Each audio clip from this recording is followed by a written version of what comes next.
ஒரு காலத்தில் இன்றைய தமிழ்நாட்டின் கடற்கரையில் காவிரி கடலை சந்திக்கும் இடத்தில் மிகப்பெரிய ஒரு நகரம் இருந்தது.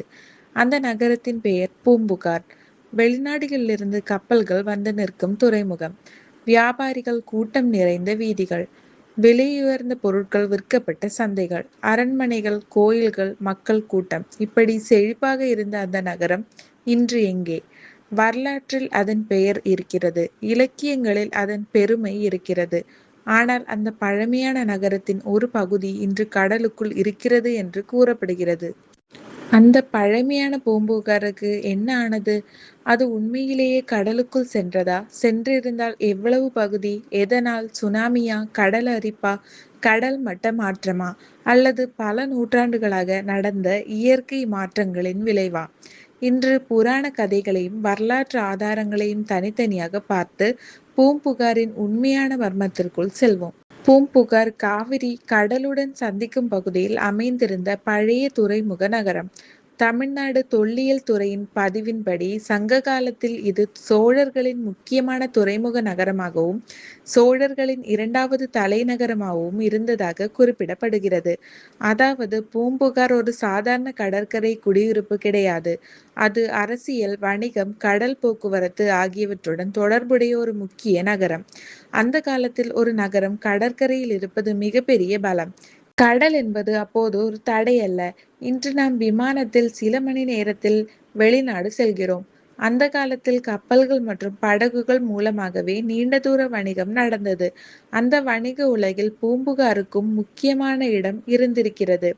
இப்போது நாம் இலக்கியங்களின் உதவியுடன் அந்த நகரத்தை கற்பனை செய்யலாம்.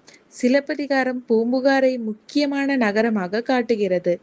கோவலன், கண்ணகி, மாதவி இந்த கதாபாத்திரங்களின் வாழ்க்கையுடன் பூம்புகார் இணைந்திருக்கிறது. நகரத்தில் பல்வேறு சமூகங்களை சேர்ந்த மக்கள் இருந்ததாக இலக்கிய வர்ணனைகள் தெரிவிக்கின்றன. வணிகம் நடந்தது, விழாக்கள் நடைபெற்றன, கடற்கரை வாழ்க்கை இருந்தது, அரசு அதிகாரமும் வணிக செயல்பாடுகளும் இருந்தன. அதனால் பூம்புகார் என்பது வெறும் பழைய ஊர் என்று சொல்லிவிட முடியாது. அது ஒரு நகர நாகரிகத்தின் அடையாளம். இங்கே ஒரு முக்கியமான விஷயத்தை புரிந்து கொள்ள வேண்டும். பண்டைய தமிழர்களின் வாழ்க்கையில் கடலுக்கு மிகப்பெரிய இடம் இருந்தது. மீன்பிடித்தல் மட்டுமல்ல, கடல் வணிகம், துறைமுகங்கள், கப்பல் போக்குவரத்து, வெளிநாட்டு தொடர்புகள் இவை அனைத்தும் இருந்தன. தமிழகத்தின் கிழக்கு கடற்கரை முழுவதும் பல பழைய துறைமுகங்கள் இருந்ததாக இலக்கியங்களும் வெளிநாட்டு குறிப்புகளும் கூறுகின்றன. தமிழ்நாடு தொல்லியல் துறையும் காவிரி பூம்பட்டினத்தை பழைய முக்கிய துறைமுகங்களில் ஒன்றாக குறிப்பிடப்படுகிறது. அதனால் பூம்புகாரை புரிந்து கொள்ள அதை ஒரு தனி நகரமாக மட்டும் பார்க்க கூடாது. அது ஒரு பெரிய கடல் வணிக வலையமைப்பின் ஒரு பகுதியாக இருந்திருக்கலாம். அப்படியானால் அந்த நகரம் எங்கே போனது? இதுதான் நம்முடைய கதையின் மிகப்பெரிய கேள்வி. இன்றைய பூம்புகாரில் இருக்கும் நிலப்பரப்பு பண்டைய காலத்தில் இருந்த நகரத்தின் முழு பரப்பளவா? இல்லை. கடற்கரை நிலப்பரப்பு காலத்துக்கு காலம் மாறக்கூடியது. ஆறுகள் தங்கள் பாதையை மாற்றலாம், கடல் கரையை அரிக்கலாம், கடல் மட்டத்தில் நீண்டகால மாற்றங்கள் ஏற்படலாம், புயல்கள் மற்றும் கடல் பேரழிவுகளும் தாக்கத்தை ஏற்படுத்தலாம். அதனால் ஒரு நகரம் பல நூற்றாண்டுகளுக்கு பிறகு வேறு வடிவத்தில் இருப்பது ஆச்சரியமான விஷயம் அல்ல. ஆனால் பூம்புகாரின் விஷயத்தில் நிலத்தில் மட்டுமல்ல, கடலிலும் தடயங்களை தேடத் தொடங்கினார். கடலுக்கடியில் தொடங்கிய தேடல். தமிழ்நாடு தொல்லியல் துறை நேஷனல் இன்ஸ்டிடியூட் ஆஃப் ஓசியானோகிராஃபி கோவாவுடன் இணைந்து பூம்புகார் கடல் பகுதியில் கடல்சார் தொல்லியல் ஆய்வுகளை மேற்கொண்டுள்ளது. 1981ஆம் ஆண்டு நடைபெற்ற ஆரம்பகட்ட ஆய்வில் பூம்புகார் கரையிலிருந்து சுமார் 30 மீட்டர் ஆழத்தில் சில குவியல்கள் போன்ற அமைப்புகள் கண்டறியப்பட்டதாக தமிழ்நாடு தொல்லியல் துறை பதிவு செய்கிறது.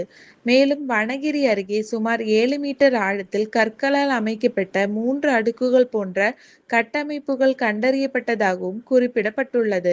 அந்த கட்டமைப்புகளின் காலம் சுமார் கிமு 2ஆம் நூற்றாண்டு முதல் கிபி 4ஆம் நூற்றாண்டு வரையிலானதாக மதிப்பிடப்பட்டதாக அரசு தொல்லியல் துறை தெரிவிக்கிறது. இதுதான் மிகவும் சுவாரஸ்யமான விஷயம். கடலுக்குள் வெறும் கற்கள் கிடைத்தன என்று மட்டும் சொல்ல முடியாது. அவற்றின் அமைப்பு மற்றும் கால நிர்ணயம் குறித்து தொல்லியல் ஆய்வுகள் நடந்திருக்கின்றன. ஆனால் இவை முழு பூம்புகார் நகரத்தின் சான்று என்று உடனடியாக முடிவு செய்துவிட முடியாது. அதுதான் அறிவியல் அணுகுமுறை. கடலுக்குள் கிடைத்த கப்பல் சிதைவு. இன்னொரு சுவாரஸ்யமான கண்டுபிடிப்பு 1991ஆம் ஆண்டு பூம்புகார் கடற்பகுதியில் சுமார் 19 மீட்டர் ஆழத்தில் ஒரு கப்பல் சிதைவு கண்டுபிடிக்கப்பட்டதாக தமிழ்நாடு தொல்லியல் துறை குறிப்பிடுகிறது. அதில் மரத்தால் செய்யப்பட்ட கப்பலின் உடற்பகுதி தொடர்பான தடயங்கள் ஆய்வு செய்யப்பட்டன. கப்பலின் அளவு சுமார் 50 மீட்டர் நீளமும் 15 மீட்டர் அகலமும் கொண்டதாக பதிவில் குறிப்பிடப்பட்டுள்ளது.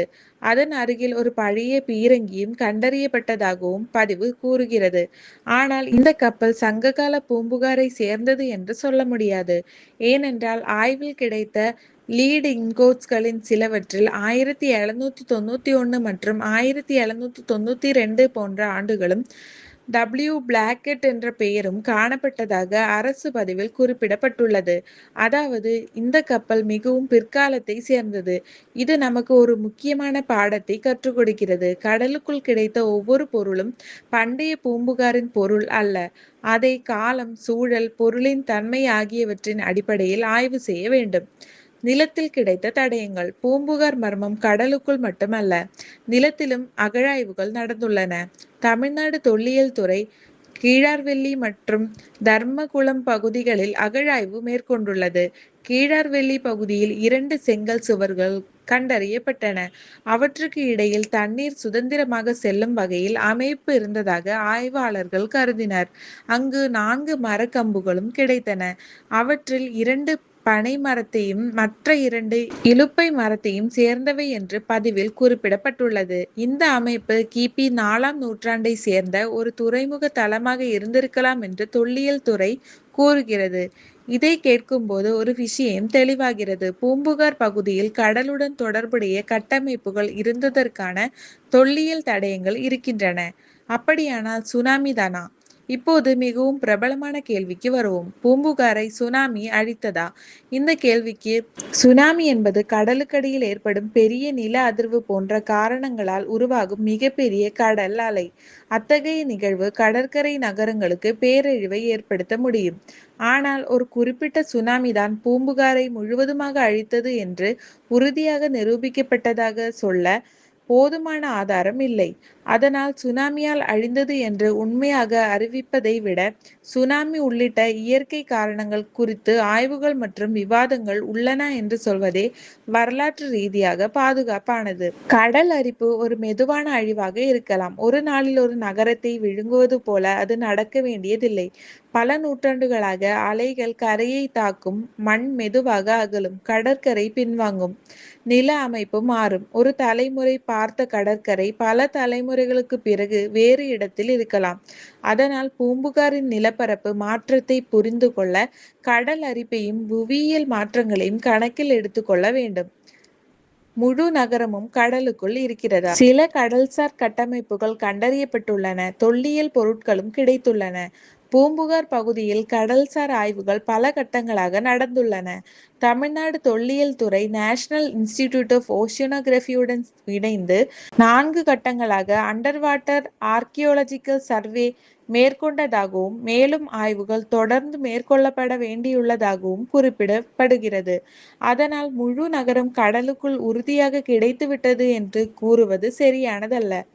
ஆனால் பண்டைய பூம்புகார் தொடர்பான சில தடயங்கள் கடலிலும் கிடைத்துள்ளன. இப்போது ஒரு கற்பனை செய்து பாருங்கள். நவீன தொழில்நுட்பம் இன்னும் முன்னேறுகிறது. கடலுக்கு அடியில் sonar mapping, under water imaging, sediment analysis மற்றும் பல நவீன ஆய்வு முறைகள் பயன்படுத்தப்படுகின்றன. ஒரு நாள் கடலுக்கடியில் ஒரு புதிய கட்டமைப்பு கண்டுபிடிக்கப்படுகிறது என்று வைத்துக் கொள்ளுங்கள். அது உண்மையில் பண்டைய துறைமுகமா, ஒரு கப்பல் நிறுத்தும் இடமா, ஒரு கட்டிடத்தின் அடிப்பகுதியா அல்லது இயற்கையாக உருவான கற்களா? ஒவ்வொரு கேள்விக்கும் அறிவியல் ஆய்வு தேவைப்படும். அதனால்தான் கடல்சார் தொல்லியல் மிகவும் சிக்கலான துறை. பூம்புகாரின் மிகப்பெரிய சுவாரஸ்யம் இதுதான். ஒருபுறம் சிலப்பதிகாரம் போன்ற இலக்கியங்கள், மறுபுறம் தொல்லியல் அகழாய்வுகள், இன்னொரு புறம் கடல்சார் ஆய்வுகள்.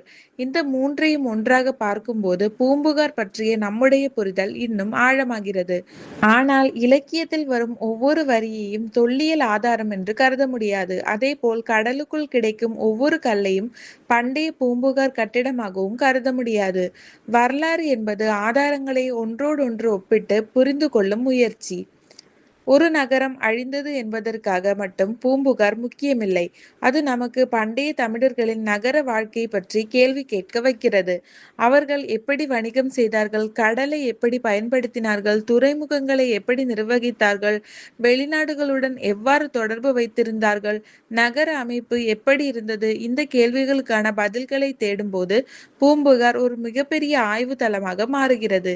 இப்போது மீண்டும் அந்த கடற்கரைக்கு வருவோம். நாம் அங்கே நின்று கொண்டிருக்கிறோம். நம்முடைய கண்களுக்கு முன்னால் அலைகள் மட்டுமே.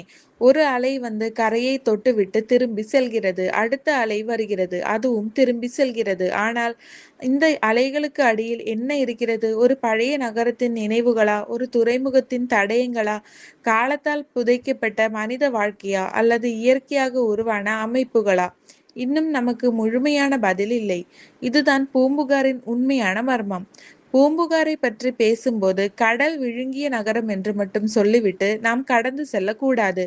ஏனென்றால் அதற்குள் ஒரு பெரிய வரலாறு இருக்கிறது. ஒரு நகரத்தின் வரலாறு, ஒரு துறைமுகத்தின் வரலாறு, ஒரு வணிக நாகரிகத்தின் வரலாறு, கடலை பயப்படாமல் கடலை ஒரு பாதையாக பயன்படுத்திய மக்களின் வரலாறு. இன்று அந்த நகரத்தின் சில தடயங்கள் நாம் நிலத்தில் தேடுகிறோம், சில தடயங்களை கடலுக்கடியில் தேடுகிறோம், இன்னும் சில தடயங்கள் இலக்கியங்களுக்குள் இருக்கின்றன. ஒருவேளை எதிர்காலத்தில் நடைபெறும் புதிய ஆய்வுகள் பூம்புகார் பற்றிய நம்முடைய புரிதலை முற்றிலும் மாற்றக்கூடும். அப்போது இன்று நாம் கேட்கும் கேள்விகளுக்கு புதிய பதில் கிடைக்கலாம். பூம்புகார் எவ்வளவு பெரிய நகரம்? அதன் எவ்வளவு பகுதி கடலால் பாதிக்கப்பட்டது? கடலுக்குள் இன்னும் என்ன இருக்கிறது? இந்த கேள்விகளுக்கான முழுமையான பதில் இன்னும் தேடப்பட்டு கொண்டே இருக்கிறது. ஆனால் ஒரு விஷயம் மட்டும் உறுதி. கடல் எல்லாவற்றையும் அழித்து விடாது. சில நேரங்களில் அது வரலாற்றை மறைத்து வைக்கும். அந்த வரலாற்றை மீண்டும் கண்டுபிடிப்பதுதான் தொல்லியல். இதுதான் கடலுக்குள் மறைந்ததாக கூறப்படும் தமிழர் நகரமான பூம்புகாரின் கதை. இந்த வீடியோ உங்களுக்கு பிடித்திருந்தால் லைக் செய்யுங்கள். பூம்புகார் பற்றிய உங்கள் கருத்தை கமெண்டில் சொல்லுங்கள். இன்னும் இப்படிப்பட்ட மறைக்கப்பட்ட தமிழ் வரலாறு, தொல்லியல் மர்மங்கள், பழங்கால தமிழர் நாகரிகம் பற்றிய கதைகளுக்காக நமது சேனலை சப்ஸ்கிரைப் செய்ய மறக்காதீர்கள். அடுத்த வீடியோவில் இன்னொரு மர்மமான தமிழ் வரலாற்றுடன் சந்திப்போம். நன்றி, வணக்கம்.